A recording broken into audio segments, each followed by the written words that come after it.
Hi అండి, welcome back to my channel పల్లెటూరు engineer tech in Telugu. So ఈ channel కనుక ఫస్ట్ టైం చూసినట్టయితే తప్పకుండా సబ్స్క్రైబ్ చేసుకోండి, అలాగే పక్కన ఉన్న బెల్ ఐకాన్ ప్రెస్ చేయండి. సో అలాగే ఇదే ఛానల్కి మనకి ఇన్స్టాగ్రామ్ అండ్ ట్విట్టర్లో కూడా అకౌంట్స్ ఉన్నాయి. సో లేటెస్ట్ అప్డేట్స్ కోసం తప్పకుండా ఫాలో అవ్వండి స్క్రీన్ మీద చూపించిన అకౌంట్స్ గురించి. సో అలాగే నెక్స్ట్ మనం ఈరోజు వీడియోలోకి వెళ్ళిపోతే మనకి అసలు ఐఫోన్ 11 అనేది 5Gని సపోర్ట్ చేస్తుందా లేదా అనేది వీడియో. సో స్టార్టింగ్లో చూసినట్టు అసలు నా అన్బాక్సింగ్ అండ్ రివ్యూ వీడియోస్లో చాలామంది చాలాసార్లు అడిగారు అసలు ఐఫోన్ 11 అనేది 5Gని సపోర్ట్ చేస్తుందా, సపోర్ట్ చేయకపోతే తీసుకోవడం వేస్ట్ కదా, ఇండియాలో 5G రాగానే మనం ఐఫోన్ 11లో యూజ్ చేయలేం కదా అని చెప్పేసి చాలామంది అడిగారండి. సో అసలు ఈ డౌట్స్ అన్ని క్లియర్ చేద్దామని చెప్పేసి ఒక వీడియో చేస్తున్నాను. అసలు మెయిన్గా 5G సపోర్ట్ చేయాలి ఆర్ ఒక మొబైల్ ఫోన్లో 5G సపోర్ట్ చేస్తుంది అంటే మనకి దానికి మెయిన్గా ఒక 5G మోడెమ్ అని ఒకటి ఉంటుందండి, అంటే యాంటీనా టైప్. అది మనకి మొబైల్ ఫోన్లో మ్యానుఫ్యాక్చరింగ్ టైంలోనే ఇంక్లూడ్ చేస్తారు. అది ఒక సాఫ్ట్వేర్ అప్గ్రేడ్తో కానీ లేదంటే చిన్న ఓటీ అప్డేట్తో కానీ సపోర్ట్ చేయదండి. అది ఒక హార్డ్వేర్ కాబట్టి కంపల్సరీ మ్యానుఫ్యాక్చరింగ్ టైంలోనే ఇంక్లూడ్ చేసి తీరాలి. బట్ ఐఫోన్ 11లో ఏంటంటే 4G మోడెమ్ వరకే ఉంటుంది, 5G మోడెమ్ అయితే సపోర్ట్ చేయదు, మ్యానుఫ్యాక్చరింగ్ టైంలో లేదు. సో మనకి ఎన్ని ఓటీఏ అప్డేట్స్ వచ్చినా, ఎన్ని iOS అప్డేట్స్ వచ్చినా సరే మనకి ఫ్యూచర్లో ఐఫోన్ 11 అనేది 5Gని సపోర్ట్ చేయదండి. సో అది మాత్రం క్లియర్ చేసుకోవాలి మీరు. నెక్స్ట్ వచ్చేసి ఇందాక చెప్పినట్టు ఇది ఒక హార్డ్వేర్ కాంపోనెంట్, సాఫ్ట్వేర్ అప్గ్రేడ్స్తో అవ్వదు. అండ్ ఇండియాలో 5G వస్తే మనం ఐఫోన్ 11 వేస్ట్ అని చాలామంది అంటున్నారండి. ఐఫోన్ 11 అనేది చాలా చాలా పవర్ఫుల్ డివైస్. అది మనకి ఒక 5G రీజన్ ఒక్కటి చెప్పి మనం ఐఫోన్ 11 స్కిప్ చేస్తుంటే మాత్రం మీరు చాలా పెద్ద తప్పు చేసినట్టే. ఐఫోన్ 11 అనేది చాలా చాలా యాక్టివిటీస్ని హ్యాండిల్ చేయగలదు, చాలా పవర్ఫుల్ డివైస్. బట్ మనకి ఇప్పుడున్న ఇండియన్ సినారియో ఏంటంటే మనకి 4G వచ్చి ఆల్మోస్ట్ 5-6 ఇయర్స్ పైన అవుతుంది. ఇప్పటికీ ఇంకా చాలా ప్లేసెస్లో మనకి 4G ఫుల్ స్పీడ్తో అయితే ఎక్కడ రాదు.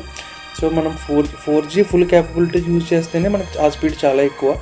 సో అలాగే ఇప్పుడు మనకి 5G చూస్తే రీసెంట్గానే హైదరాబాద్లోను ఇంకా కొన్ని ముంబైలో కొన్ని ప్లేసెస్లోను జియో అండ్ ఎయిర్టెల్ టెస్ట్ చేసేయండి 5G టెస్ట్. సో ఇప్పుడిప్పుడే లాంచ్ అవుతుంది. అది ఓవరాల్గా నెక్స్ట్ సిటీస్లోకి రావడానికి ఇంకా 6 to 8 months పడుతుంది. అండ్ అలాగే విలేజెస్లోకి రావడానికి ఇంకా ఆల్మోస్ట్ ఒక 2-3 years పడుతుంది టోటల్ ఇండియా వైడ్.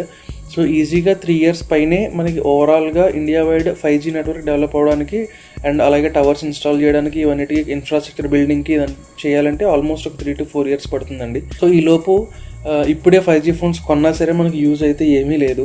సో ఈజీగా 4G ఫోన్స్ తీసుకొని శుభ్రంగా ఒక 3 to 4 years ప్రశాంతంగా వాడుకొని నెక్స్ట్ ఆ 3 to 4 years తర్వాత మనకి అంతా నెట్వర్క్ అంతా ఇన్ఫ్రాస్ట్రక్చర్ అంతా డెవలప్ అయ్యాక అప్పుడు వచ్చిన లేటెస్ట్ 5G మొబైల్ తీసుకొని అది యూజ్ చేసుకోవడం సజెషన్ అండి. సో ఓన్లీ 5G రీజన్ చెప్పి ఐఫోన్ 11 స్కిప్ చేస్తే మీరు మంచి ఫోన్ని మిస్ అవుతున్నట్టే. అండ్ అలాగే ఐఫోన్ 12 అనేది ఇప్పుడు చాలా ప్రైసీ అండి ఇప్పుడు ఇండియన్ మార్కెట్లో. ఐఫోన్ 11 ఏంటంటే మనకి మేడ్ ఇన్ ఇండియా కాబట్టి ఇప్పుడు ప్రస్తుతానికి అరౌండ్ 48,000కి అయితే మనకి ఐఫోన్ 11 64GB వచ్చేస్తుంది. అండ్ అరౌండ్ 128GB అయితే అరౌండ్ 56,000 అలా పడుతుంది. సో మీరు కనుక ఓన్లీ 5G అని చెప్పి ఐఫోన్ 11 అయితే స్కిప్ చేయొద్దు, కంపల్సరీ ఐఫోన్ 11 తీసుకుని వాడండి 3 to 4 years. And next iPhone 14 or 15 whatever it may be, ఆ టైంకి మనకి ఇండియాలో కూడా ఇన్ఫ్రాస్ట్రక్చర్ రెడీ అవుతుంది, అప్పుడు మీరు ఆ ఐఫోన్ తీసుకోవచ్చు. అండ్ సో బేసిక్గా క్వశ్చన్గా ఆన్సర్ ఏంటంటే ఐఫోన్ 11 సపోర్ట్ చేయదు 5G.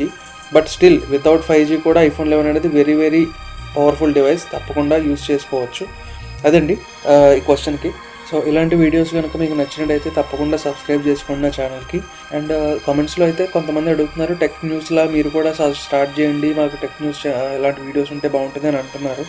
సో మీరు కనుక like what do you think, మీకు ఆ టెక్ న్యూస్ అనేది యూస్ఫుల్ అవుతుందా, నేను కూడా వీడియోస్ పెట్టమంటారా అలాంటివి అనేది కమెంట్స్లో మెన్షన్ చేయండి. అండ్ ఇలాంటి చిన్న చిన్న వీడియోస్లా కాన్సెప్ట్ ఎలా ఉంది, మీకు ఇంట్రెస్టెడా ఇలాంటి చిన్న వీడియోస్ చేయడం, లైక్ మీరు అడిగిన క్వశ్చన్స్ని లైక్ ఆన్సర్స్ చేయడం ఎలా ఉంటుంది, అది కూడా ఒక చిన్న ఫీడ్బ్యాక్ లాగా కమెంట్స్లో మెన్షన్ చేస్తే చాలా హెల్ప్ఫుల్ అవుతుంది. సో థ్యాంక్స్ అండి, మళ్ళీ నెక్స్ట్ వీడియోలో కలుద్దాం. So by.